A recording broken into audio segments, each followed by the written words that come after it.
আমি খুবই কৃতজ্ঞ পৰিয়ালৰ তৰফৰ পৰা আমাৰ কৃতজ্ঞতা জনোৱাৰ কোনো ভাষা নাই কাৰণ জীৱিত কালতে দেউতাক যি সন্মান তেখেতসকলে প্ৰদৰ্শন কৰিলে এই সন্মানে আমাক অভিভূত কৰি তুলিছে বিশেষকৈ তেখেতসকলৰ নাজিৰাবাসী ৰাইজৰ এক সামূহিক প্ৰচেষ্টাত যি প্ৰতিমূৰ্তি স্থাপন হ'ল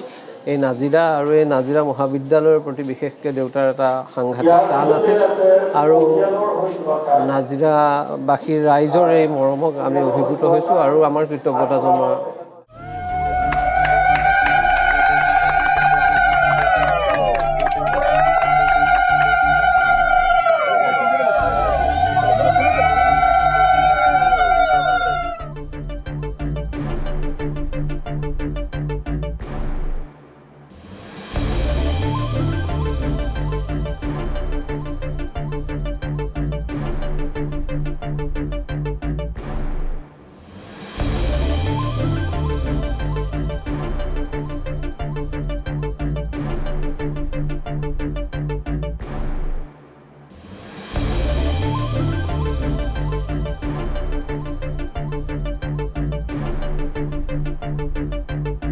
আমি খুবই কৃতজ্ঞ পৰিয়ালৰ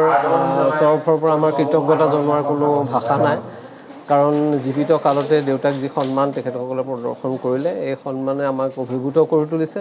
বিশেষকৈ তেখেতসকলৰ নাজিৰাবাসী ৰাইজৰ এক সামূহিক প্ৰচেষ্টাত যি প্ৰতিমূৰ্তি স্থাপন হ'ল এই নাজিৰা আৰু এই নাজিৰা মহাবিদ্যালয়ৰ প্ৰতি বিশেষকৈ দেউতাৰ এটা সাংঘাতিক টান আছিল আৰু নাজিৰাবাসীৰ ৰাইজৰ এই মৰমক আমি অভিভূত হৈছোঁ আৰু আমাৰ কৃতজ্ঞতা জনোৱাৰ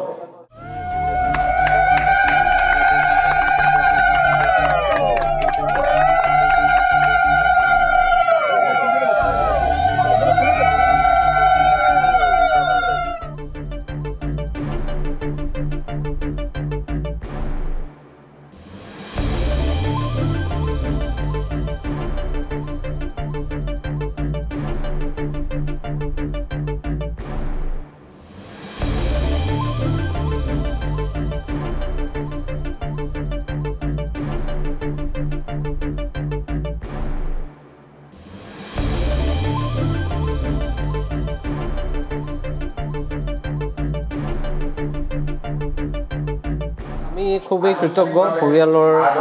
তৰফৰ পৰা আমাৰ কৃতজ্ঞতা জনোৱাৰ কোনো ভাষা নাই